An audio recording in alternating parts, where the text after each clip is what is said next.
Welcome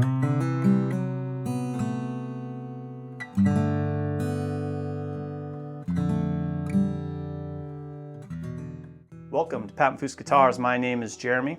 This is Shop Talk Episode 1. Today I want to give you a brief introduction into my journey in guitar making, as well as how I ended up in Sergei deJonge's build course in 2023. In 2008, when the building industry slowed down, I found myself with a little bit of extra time to look into some other elements of creative woodworking. With a passion for playing guitar, naturally I turned towards not necessarily wanting to get into that from a business perspective, but just a simple question of how a guitar is made. That question led me to the local library, where I was able to check out a couple books, as well as YouTube, where there were a plethora of tutorials. With simple tools, I was able to create my first guitar, and at that point, the addiction began and my journey continued.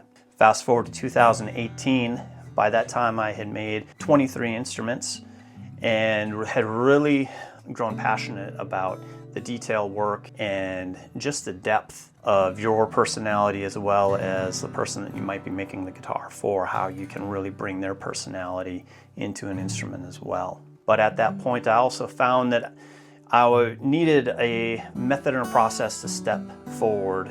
So in June in 2023, I flew over to Ottawa and took part in Sergei deJonge's summer build course. What follows is not a building tutorial, but more of just a photo essay of my impressions and my experience that I was able to have in his shop. This is an element that when I was researching and looking into a course to be able to take, never really found a video that shared a person's thoughts and impressions to see if it's exactly what I was looking for and needed.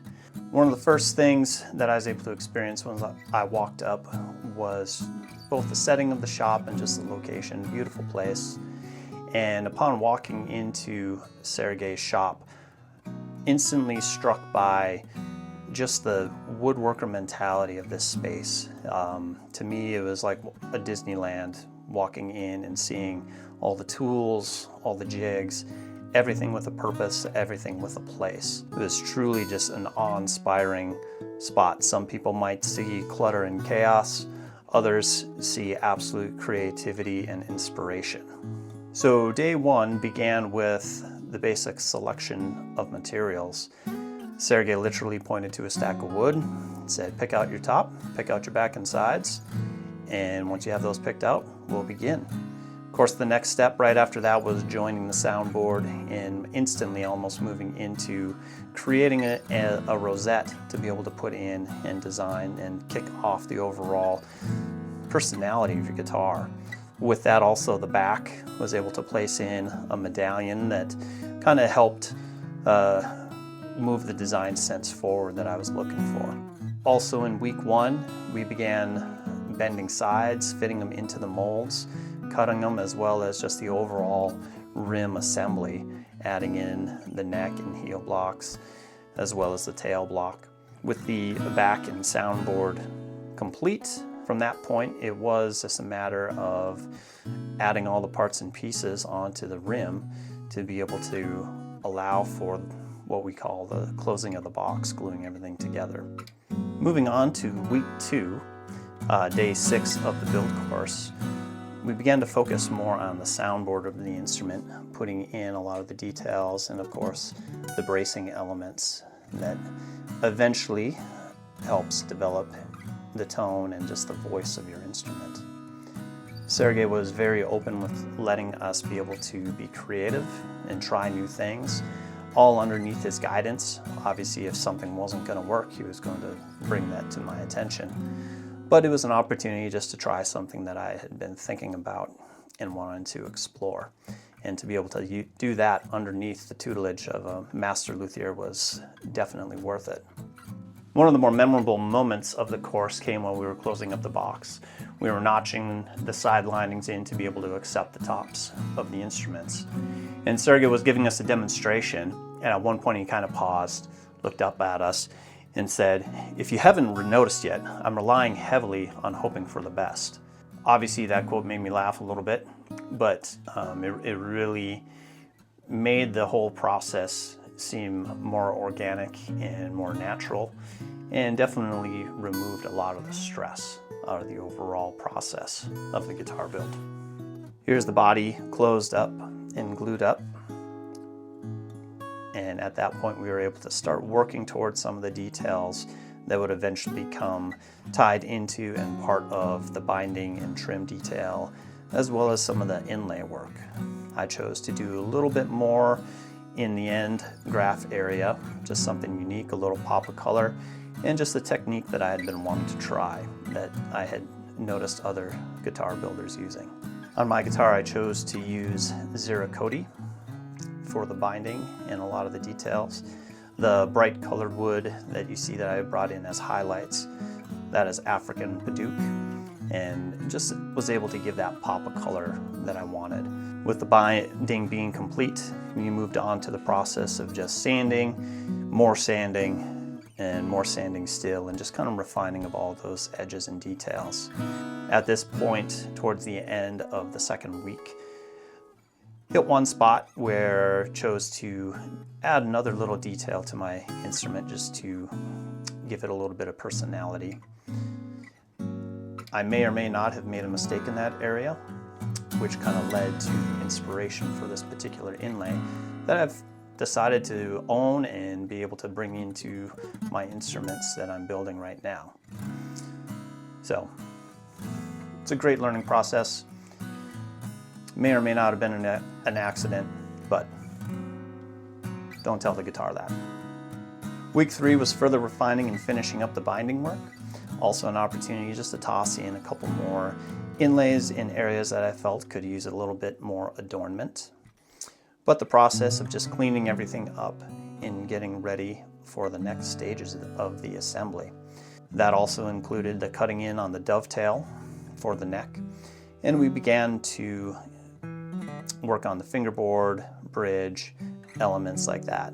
Also started working towards the construction of the actual neck, gluing on the heel and starting to let that process take shape. Cutting of the fret slots and gluing on the fingerboard. Again, chose to use Zero-Coty for both the fingerboard and the bridge on this particular guitar. This is really one of my most enjoyable parts of the entire process was the neck carving. It's the point where you start to transition from a visual aspect of the instrument to a more tactile feel and a bit more, in my opinion, intimate part of an acoustic guitar. Week 4 really began with a continuation of refining all the surfaces now between the neck and the body, just getting everything prepped and ready for final sanding and the finishing process. In Sergei deJonge's course, we finished the guitar with shellac using a French polish technique. Honestly, this was the part that was the most intimidating for me. It is a time that you just kind of slow down, and even though it's a very repetitive process, you just kind of get into one of those Zen moments and you just do the work, put in the time, and the results show themselves.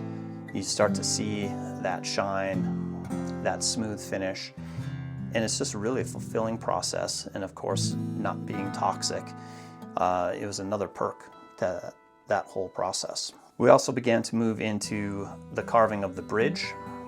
This was a point that I had left kind of open in my mind of how I wanted to take my design forward. It's also an element that I feel is important to the guitar's design, where you really let light be able to have an effect on the instrument. By carving different angles and facets and lines into the bridge, you really begin to add another level of beauty and appreciation that you can have on a guitar. It was great that Sergei was once again just let you have creative liberty at this point. You didn't need to carve one of his bridges, you could carve your own. And he just kind of stood back and applauded your creativity, as well as offered any advice or input in how you could go forward with it. So week 5 was focused more on assembly.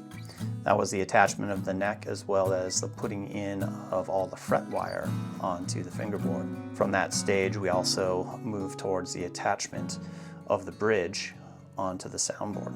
It's also at this moment that I really took inspiration from Sergei and his methods and chose to try that a little bit as well.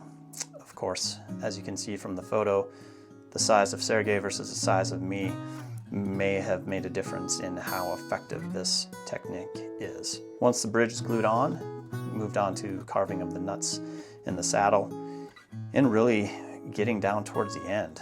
Final day of the build course came with really doing the final touches on the instrument. Everything was ready for strings, ready to go. So we chose that time to be able to put in the internal pickup. I chose the K&K Mini to toss into this instrument. It was the first time I'd ever used it. Highly recommend it. It's a great pickup.